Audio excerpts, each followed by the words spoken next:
the official opening of the VIP? Okay. They sent me an email for one thing. I don't know if it's 18th. Okay, which is after the 18th. Yeah, it goes VIP from the family then. Okay. Alright. So, brother Matt, I'm gonna come back another time when it's quieter just to absorb. So take it in.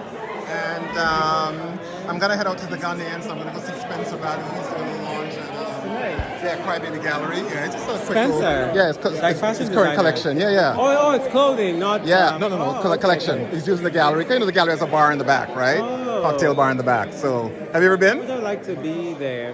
Have you ever been to the bar, the cocktail bar in the back? At Crybaby, no. Yeah, lovely. Little speakeasy vibe. I've never been. I didn't even know they had a bar there. Yeah, and it's a gallery that opens late, like from 6 in the evening till, and the bar is open in the back. So if you ever, anyway, this has been beautiful, man. Thank you. Wait, man, we're just saying how you think. I'm just saying to you because it makes me think about this. Yeah. I went to an exhibition where somebody talked a bit about when people enslaved Africans were taken. Yeah. Did the people left behind miss them? Is there evidence of that? And I think I'm going through this as you said what you said earlier about these artifacts. I'm curious about how did people memorialize? Thought about Because that. there must be because you lost people. Millions of people left. Yeah. So in the diaspora, But also not even the people who were left behind. People who were on different ships, Yes. missing each other, yes, and maybe finding themselves Yes. in the same. yes. But I'm Yeah. really interested in going to the continent. See, is there evidence of monuments, stories, ways that people I'm hold going on to make a to? monument there. I don't know. I mean, Senegal has like a slave history monument. Yeah. But I don't think there's enough monuments. But I'm thinking that about- look at the nuances of the slave trade. Exactly. And for me, it's about connecting to, as people were being taken in that moment, what was the expression of memory? Because that's what we Africans do that. Right. Even this that you've done, it's all about memorializing. Yeah. Right? So I can't imagine it's not there. So it's a question that's been haunting me. So I'm planning it with you because I know you play with it. Yeah, I mean, this work is about that. That's what I was hearing. But finding a way to make it like a permanent memorial is also a different thing. Right? Yes. Yes. But like collectively, I'm at 400 of these objects now. Yeah. It's speaking to that memory. Because I'd be curious about, there must be families that have memory of people, even just handed down over time, Yeah. of an uncle that was taken, or an aunt that disappeared, or a family that Yeah. was no longer. And maybe they didn't even know that they were enslaved, they just know that they disappeared.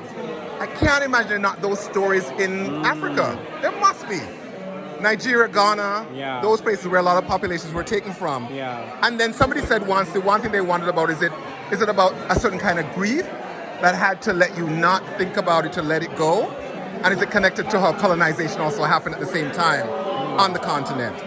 So anyway, But we also have names like Babatunde, Babajide, Iyabo, which is like the father has come back, the grandfather has been rebirthed. So I imagine that those kind of names, I mean, they typically refer to a death, but I imagine that if someone has gone and is lost, and you don't know where they are, Right. then you memorialize them by naming the next child that's born as the reincarnation. So I think that's the way in which, like off the bat, I can think of how we've memorialized I think those. it's an important exploration. Yeah.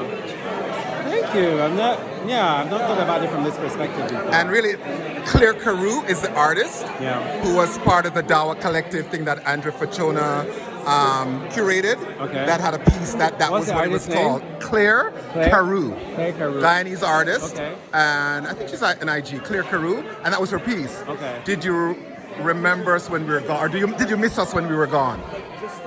And I just sit there, I'm still sitting with that, like, Yeah. I can't imagine that people didn't. Yeah. I'm sure they did, but they're probably also not trying to get captured. So That there's probably too. so much to But it's think all- about. And everything's just like happening at the same time. It's like, I miss you, but I have kids. I don't want to get, like, I can't even imagine what that must have been like. I imagine a room with things swirling around in it. Yeah. Anyway. Cool. Thank you for doing it. Beautiful, beautiful. Okay, I didn't get this. I missed this because it was obscured. So this is